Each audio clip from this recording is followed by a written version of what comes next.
Hi ಎಲ್ಲರಿಗೂ ನಮಸ್ಕಾರ. It's me P D O Sridevi. News ಪೇಪರ್ನ ಎಕ್ಸಾಮ್ ಪಾಯಿಂಟ್ ಆಫ್ ವ್ಯೂ ಯಾವ ರೀತಿ ಓದಬೇಕು ಅಂತೇಳಿ ಒಂದು ಸೀರೀಸ್ ನಡೀತಾ ಇದೆ. ಸೊ ಅದು ನಮ್ಮದು ಮಾರ್ಚ್ 1ನೇ ತಾರೀಕಿಲಿಂದ ಸ್ಟಾರ್ಟ್ ಮಾಡಿದ್ದೀನಿ. ಇವತ್ತು ಮಾರ್ಚ್ 24. ಓಕೆ, ಇಲ್ಲಿ ಪ್ರಜಾವಾಣಿ ನ್ಯೂಸ್ ಪೇಪರನ್ನು ಅನಲೈಸಿಸ್ ಮಾಡ್ತಾ ಇದ್ದೀನಿ. ಯಾಕಂತಂದರೆ it is the good news paper for competitive exam. ನೋಡಿ, ಡೈಲಿ ಕಂಟಿನ್ಯೂಸ್ ಇವತ್ತು 28 ಡೇಸ್ ಮಾರ್ಚ್ 1ನೇ ತಾರೀಕು ಹೊರ್ಮೋಸ್ ಇರ್ಲಾರೆ ನ್ಯೂಸ್ ಇಲ್ಲೇ ಇಲ್ಲ. ದಯವಿಟ್ಟು ಏನಿದೆ, ಯಾರು ಫಸ್ಟ್ ಟೈಮ್ ಇದೀರಿ ಅಥವಾ ಡೈಲಿ ಕಂಟಿನ್ಯೂಸ್ ಏನಪ್ಪ ಅಂತಂದ್ರೆ ಓದ್ತಾ ಇರೋರು 360 ಆ್ಯಂಗಲ್ಲಿಂತ ಏನಪ್ಪ ಅಂದರೆ ಇದನ್ನು ಓದಿ. ಓಕೆ, ಇಲ್ಲಿ ಯಾವ ರೀತಿ ಕ್ವಶನ್ಸ್ ಬಂದ್ರೂ ನಿಮ್ದು ಮಿಸ್ ಆಗಬಾರ್ದು. ಇದು ವೆರಿ ವೆರಿ ಇಂಪಾರ್ಟೆಂಟ್. ಇದು ಬಂದೇ ಬರುತ್ತೆ. ಇದು ಏನಪ್ಪ ಅಂತಂದ್ರೆ 1000% ಅಂತ ಹೇಳ್ಬೋದು. ಓಕೆ, ಯಾರು ಬಿಸ್ನೆಸ್ ಅದಿರಲ್ಲ, ಈ ಹೊರ್ಮೋಸ್ ಜಲಸಂಧಿ ಯಾವ ಒಂದು ದೇಶಗಳ ಮಧ್ಯೆ ಕಂಡು ಬರುತ್ತದೆ ಅಂಥೇಳಿ ಕಮೆಂಟ್ ಸೆಕ್ಷನಲ್ಲಿ ಮೆನ್ಷನ್ ಮಾಡಿ. ಓಕೆ, ನೆಕ್ಸ್ಟು ಇದು ಎಲ್ಲ ಏನು ಬೇಡ. ಸೊ ಇದು ಮೊನ್ನೆ ಏನಪ್ಪ ಅಂದರೆ ಬಜೆಟ್ನಲ್ಲಿ 16 ವರ್ಷದ ಒಳಗಿನ ಮಕ್ಕಳಿಗೆ ಸಾಮಾಜಿಕ ಜಾಲತಾಣ ನಿಷೇಧದ ಬಗ್ಗೆ ಒಂದು ಮಸೂದೆ ಮಾಡಿದಾರಲ್ಲ, ಅದರದ್ದು ಒಂದು ತಜ್ಞರ ಸಮಿತಿ ಮಾಡ್ತಿದ್ದೇವೆ ಅಂತ ಹೇಳಿದ್ದಾರೆ. ಆಲ್ರೆಡಿ ನಾನು ಕ್ವಶನ್ ಕೇಳಿದ್ದೆ, ಯಾವುದು ಒಂದು ದೇಶ ಪ್ರಥಮ ಬಾರಿಗೆ ಏನಪ್ಪ ಅಂದ್ರೆ 16 ವರ್ಷದ ಒಳಗಿನ ಮಕ್ಕಳಿಗೆ ಸಾಮಾಜಿಕ ಜಾಲತಾಣವನ್ನು ಬಳಸುವುದನ್ನು ನಿಷೇಧಿಸಿದೆ ಅಂತಂದರೆ ಆಸ್ಟ್ರೇಲಿಯಾ. ಕೆಲವು ಜನ ಏನಪ್ಪ ಅಂದರೆ ಅದಕ್ಕೆ ರೆಸ್ಪಾನ್ಸ್ ಮಾಡಿದ್ದಾರೆ ಕಮೆಂಟ್ ಸೆಕ್ಷನಲ್ಲಿ. ಗುಡ್. ಇದು ಗ್ರಾಮ ಪಂಚಾಯತಿ ಎಲೆಕ್ಷನ್ಗೆ ಏನು ಸಮಯ ಕೋರಿಕೆ ಅಂತ ಇದೆ. ಇದೆಲ್ಲ ಇದು ಏನು ಬೇಡ.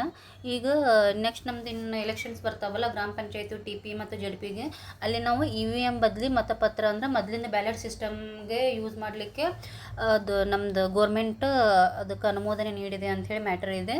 ಸೊ ನೀವು ಇಲ್ಲಿ ಹೋಗಿಬಿಟ್ಟು EVMನ್ನು ನೀಟಾಗಿ ಓದ್ಕೊಳ್ಳಿ. ಇದು ವೆರಿ ಇಂಪಾರ್ಟೆಂಟ್ ಕಾನ್ಸೆಪ್ಟ್ ಆಗುತ್ತೆ. ಆಲ್ರೆಡಿ ಇದ್ರ ಮೇಲೆ ಕ್ವಶನ್ಸ್ ಬಂದಿದ್ದಾವೆ. ಎಲೆಕ್ಟ್ರಾನಿಕ್ ವೋಟಿಂಗ್ ಮಿಷನ್ಸ್ ಯಾವಾಗ ಜಾರಿಗೆ ಬಂತು, ಮೊದಲು ಯಾವುದು ಒಂದು ಸ್ಟೇಟಲ್ಲಿ ಇದನ್ನು ಜಾರಿಗೆ ತೊಗೊಂಡ್ಬಂದರು, ಆಮೇಲೆ ಆಲ್ ಓವರ್ ಇಂಡಿಯಾ ಯಾವಾಗ ಇದು ಇಂಪ್ಲಿಮೆಂಟ್ ಆಯಿತು, ಯಾವ ಎಲೆಕ್ಷನಲ್ಲಿ, ಈ ರೀತಿ ಎಲ್ಲ ಏನಪ್ಪ ಅಂದರೆ ನಿಮ್ಗೆ ಮಾಹಿತಿ ಇರಬೇಕು.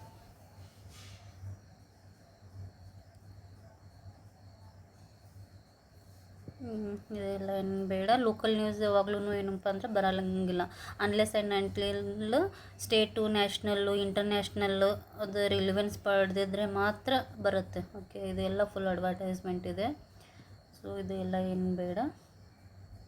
ಇಲ್ಲಿ ನೋಡಿ, ಇಲ್ಲಿ ಇದೆ ನಾಗಮೋಹನ್ ದಾಸ್ ಅವರ ನೇತೃತ್ವದಲ್ಲಿ ಏನಪ್ಪ ಅಂದರೆ ಒಳ ಮೀಸಲಾತಿ ಆಯೋಗವನ್ನು ರಚನೆ ಮಾಡಲಾಗಿತ್ತು ಅಂತೇಳಿ ಗೊತ್ತಿರಲಿ. ಇದೆಲ್ಲ ಏನು ಬೇಡ. ಇದು ಇವೆಲ್ಲ ಲೋಕಲ್ ನ್ಯೂಸು ಅವು ಇವು ಏನು ಬರಲ್ಲ ಈ ರೀತಿ. ಇದೆಲ್ಲ ಏನು ಬೇಡ. ಓಕೆ, ಇಲ್ಲಿ ಕಾಕ್ಲಿಯರ್ ಇಂಪ್ಲಾಂಟ್, ಅದೇ ಮಕ್ಕಳಿಗೆ ಏನಪ್ಪ ಅಂದರೆ ಕಿವಿದು ಒಂದು ಸ್ವಲ್ಪ ಕೇಳಿಸ್ತಿರೋಂಗಿಲ್ಲ, ಅವರಿಗೆ ಅನುಕೂಲ ಆಗಲಿ ಅಂತೇಳಿ ಕಾಕ್ಲಿಯರ್ ಇಂಪ್ಲಾಂಟ್ ಹಾಕ್ತಾರೆ. ಇದ್ರದ್ದೊಂದು ಹೆಸರು ಗೊತ್ತಿರಲಿ ನಿಮಗೆ. ಫಿಲ್ಮಿ ನ್ಯೂಸ್ ಬರಲ್ಲ. ಏನು ಉಪಚುನಾವಣೆ ನಡೆಯುತ್ತಲ್ಲ ಅದರ ಬಗ್ಗೆ ಏನಂದರೆ ಮಾಹಿತಿ ಇದೆ. ಇದೆಲ್ಲ ಏನು ಬೇಡ. ಸೊ ಒನ್ಸ್ ಅಗೇನ್ ನಾನು ಇದು 2-3 ಸತಿ ಇದು ರಿಪೀಟ್ ಆಯಿತು. ಇವನ್ ನಮ್ಮವ ಮಸೂದೆ ಯಾವುದು ಮರ್ಯಾದೆ ಗಿಡ ಹತ್ಯೆಗೆ ಸಂಬಂಧಪಟ್ಟಿದೆ ಅಂತೇಳಿ ಗೊತ್ತಿರಲಿ. ಓಕೆ,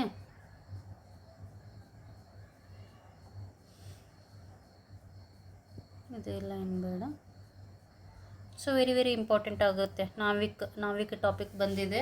ಏನಿದು ನಾವಿಕ್ ಅಂತಂದರೆ ಇದು ನಮ್ಮ GPS ರೀತಿಯೇ ನಾವಿಕ್ ಅಂತೇಳಿ ತೊಗೊಂಬಂದಿದ್ದಾರೆ.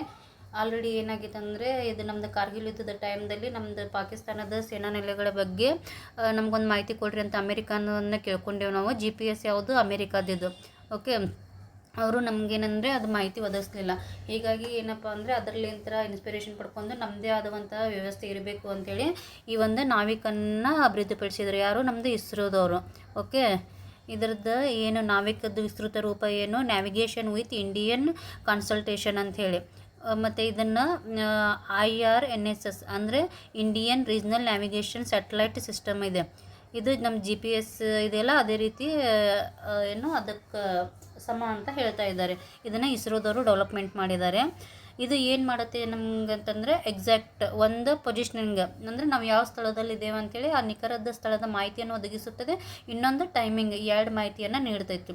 ಮತ್ತು ಇದು ನಮ್ಮದು ನಾವಿಕ್ ಏನಂತಂದ್ರೆ ನಮ್ಮದು ಭಾರತದ ಸಂಪೂರ್ಣ ಭೂಭಾಗ ಅಲ್ಲಿಂದ 1500 ಕಿಲೋಮೀಟ್ರ್ವರೆಗೂ ಏನಪ್ಪ ಅಂದರೆ ಇದು ಒಂದು ವ್ಯಾಪ್ತಿಯನ್ನು ಹೊಂದಿದೆ ಅಂತೇಳಿ ಗೊತ್ತಿರಲಿ ನಿಮಗೆ. ಆಮೇಲೆ ಏನು ಸೇವೆ ಕೊಡ್ತೈತಿ ಅಂತಂದರೆ ಇಲ್ಲಿ ಎರಡು ರೀತಿ ಸೇವೆಗಳನ್ನು ಒದಗಿಸುತ್ತದೆ. ಒಂದೇನಂತಂದರೆ ಸ್ಟ್ಯಾಂಡರ್ಡ್ ಪೊಸಿಷನಿಂಗ್ ಸರ್ವಿಸ್ ಅಂತ ಬರುತ್ತೆ. ಅಂದರೆ ಇದು ಎಲ್ಲ ಬಳಕೆದಾರರಿಗೂ ಅಂತಂದರೆ ಸಾರ್ವಜನಿಕರಿಗೆ, ಪಬ್ಲಿಕ್ಕಿಗೆ ಎಕ್ಸೆಸಬಲ್ ಇದೆ. ಎರಡನೇದು ರಿಸ್ಟ್ರಿಕ್ಟೆಡ್ ಅಂತಂದರೆ ಮೀನಿಂಗ್ ಗೊತ್ತಾಗುತ್ತೋ, ಓನ್ಲಿ ನಮ್ಮದು ಸೇನೆಗೆ ಮಾತ್ರ ಇದು ಮೀಸಲಾಗಿದೆ ಅಂತೇಳಿ. ಇದು ಏನಂದರೆ ಮಾಹಿತಿ ನಿಮಗೆ ಗೊತ್ತಿರಬೇಕು. ಓಕೆ, ನೆಕ್ಸ್ಟು ಎಲ್ಲೆಲ್ಲಿ ಬಳಕೆ ಮಾಡ್ತಾರೆ, ವಿಮಾನಯಾನ, ನೌಕಾಯಾನ, ರೈಲ್ವೆ ಸೇನೆ, ಪ್ರವಾಹ, ಭೂಕುಸಿತ, ಪ್ರತಿಯೊಂದರಲ್ಲೂ ಏನಪ್ಪ ಅಂತಂದರೆ GPS ಹೆಂಗೆ ವರ್ಕ್ ಆಗುತ್ತಲ್ಲ ಅದೇ ರೀತಿ ನಾವಿಕ್ನೂ ವರ್ಕ್ ಆಗುತ್ತೆ. ಇದು ಒಂದು ಮಾಹಿತಿ ನಿಮ್ಗೆ ಗೊತ್ತಿರಲಿ. ಮತ್ತು ನೆಕ್ಸ್ಟ್ ಏನಂತಂದರೆ ಇಲ್ಲಿ ನೋಡಿ, ಇಲ್ಲಿ ಇವಾಗ ನಮ್ದು ಇಂಡಿಯಾದ್ದು ನಾವಿಕ್ ಅಂತ ಕರಿದೇವಿ, ಅಮೆರಿಕಾದ್ದು GPS ಅಂತ ಕರೀತಾರೆ. ಅದೇ ರಷ್ಯಾದ್ದು ಏನಂತಂದರೆ ಗ್ಲೋನಾಸ್ ಅಂತೇಳಿ ಗೊತ್ತಿರಲಿ ನಿಮಗೆ. ಅಂದರೆ ಇಲ್ಲಿ ಮ್ಯಾಚ್ ದಿ ಫಾಲೋವಿಂಗ್ ಒಳಗೆ ಒಂದಿನ ಕ್ವಶನ್ ಆಗಿದೆ. ಓಕೆ, ಈಗ ಚೀನಾದೇನಂತ ಕರೀತಾರೆ, ಬೈದು ಅಂತ ಕರೀತಾರೆ. ಆಮೇಲೆ ನಮ್ಮದು ಯುರೋಪಿಯನ್ ಯೂನಿಯನ್ದು ಗೆಲಿಲಿಯೋ, ಜಪಾನ್ದು ಕ್ಯೂಜಡೋ ಎಸ್ ಅಂತ ಹೇಳಿದೆ. ಸೊ ಇದನ್ನು ನೀಟಾಗಿ ಬರ್ಕೊಂಡ್ಬಿಟ್ಟು ನೀವು ರಿವೈಸ್ ಮಾಡಿ ಹೋಗಿ ನಾವಿಕ್ ಬಗ್ಗೆ ಒಂದು ಸ್ವಲ್ಪ ಚೆನ್ನಾಗಿ ಸ್ಟಡಿ ಮಾಡಿ.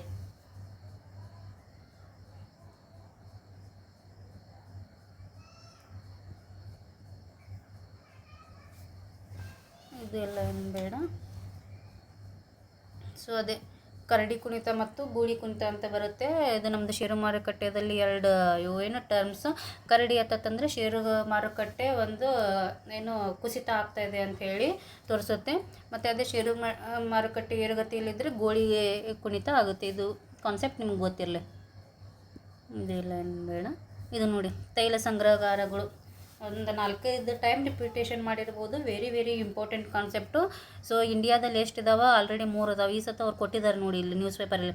ಆಂಧ್ರ ಪ್ರದೇಶದ ವಿಶಾಖಪಟ್ಟಣ, ಕರ್ನಾಟಕದ ಮಂಗಳೂರು ಮತ್ತು ಉಡುಪಿಯ ಬಳಿಯ ಪದೂರು ನಲ್ಲಿದ್ದಾವೆ.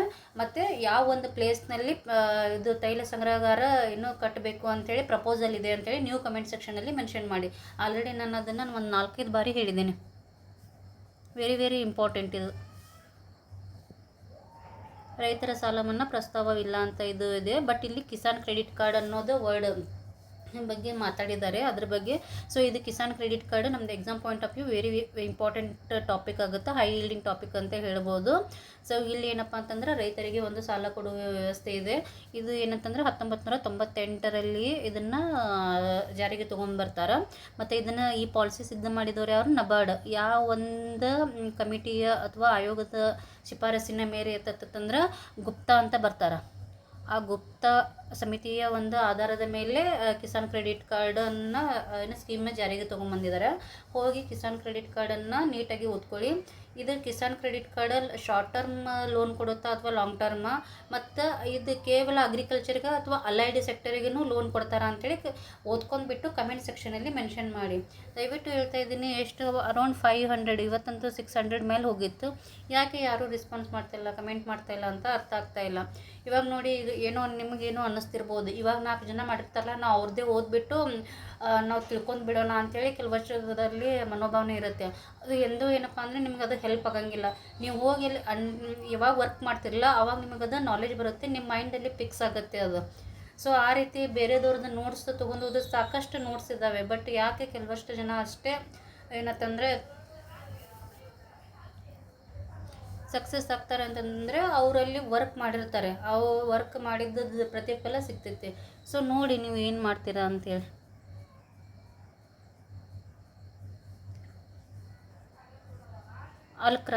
ಅಲ್ಕ್ರಾಜ್ ಇವರೊಬ್ಬರು ಟೆನ್ನಿಸ್ ಆಟಗಾರ ಅಂತೇಳಿ ಗೊತ್ತಿರಲಿ.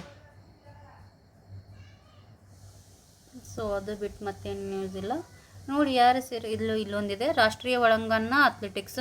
ಇದು ದೇಶದಲ್ಲೇ ಮೊದಲ ಬಾರಿಗೆ ಏನಂತಂದ್ರೆ ಚೊಚ್ಚಲ ರಾಷ್ಟ್ರೀಯ ಒಳಾಂಗಣ ಅಥ್ಲೆಟಿಕ್ಸ್ ಚಾಂಪಿಯನ್ಶಿಪ್ ನಮ್ಮದು ಕಳಿಂಗ ಕ್ರೀಡಾಂಗಣದಲ್ಲಿ ನಡೆಯುತ್ತೆ ಅಂಥೇಳಿ ಒಂದು ಇನ್ಫಾರ್ಮೇಷನ್ ಇದೆ. ಸೊ ನಿಮ್ಗೆ ಗೊತ್ತಿರಲಿ, ಇದು ಕಳಿಂಗ ಕ್ರೀಡಾಂಗಣ ಎಲ್ಲಿದೆ? ಭುವನೇಶ್ವರ, ಒಡಿಸ್ಸಾ ರಾಜ್ಯ. ಸೊ ಇದು ಇನ್ಫಾರ್ಮೇಷನ್ ಗೊತ್ತಿರಲಿ. ಸೊ ಡೈಲಿ ಹೇಳ್ತಾ ಇದ್ದೀನಿ, ಎಷ್ಟು ಜನ ಮತ್ತೆ ಅದನ್ನು ಸೀರಿಯಸ್ ಆಗಿ ತೊಗೋತಾನೆ ಇಲ್ಲ ನೀವು. ಸೊ ಸೀರಿಯಸ್ ಆಗಿ ತೊಗೊಂಡಿದ್ರೆ ನೀವು ಕಮೆಂಟ್ ಸೆಕ್ಷನಲ್ಲಿ ಕಮೆಂಟ್ಗಳು ಜಾಸ್ತಿ ಆಗ್ತಾಯಿದ್ದು. ಸೊ ನಿನ್ನೆ ಹೇಳಿದರು, ಯಾರು ಕಮೆಂಟ್ ಆಲ್ಮೋಸ್ಟ್ ಯಾರೂ ಮಾಡೋಂಗಿಲ್ಲ, ಹೀಗಾಗಿ ಏನು ಎಕ್ಸಾಮ್ ಕ್ಲಿಯರ್ ಮಾಡೋರ ಸಂಖ್ಯೆನೂ ಕಡಿಮೆ ಇರುತ್ತೆ ಅಂಥೇಳಿ. ಅದು ನಿಜನೇ. ಯಾರು ವರ್ಕ್ ಮಾಡ್ತಾರೆ ಅವರು ಅಲ್ಲಿ ಅದನ್ನು ಇನ್ವೆಸ್ಟ್ಮೆಂಟ್ ಮಾಡಿರ್ತಾರೆ ಟೈಮ್, ಅವ್ರಿಗೆ ಕಾನ್ಸೆಪ್ಚುವಲ್ ಕ್ಲಾರಿಟಿ ಬಂದಿರ್ತೈತೆ. ಸೊ ಅವ್ರೇನಪ್ಪ ಅಂದ್ರೆ ಆಬ್ವಿಯಸ್ಲಿ ಎಕ್ಸಾಮಲ್ಲಿ ಸಕ್ಸಸ್ ಆಗ್ತಾರೆ. Thank you one and all.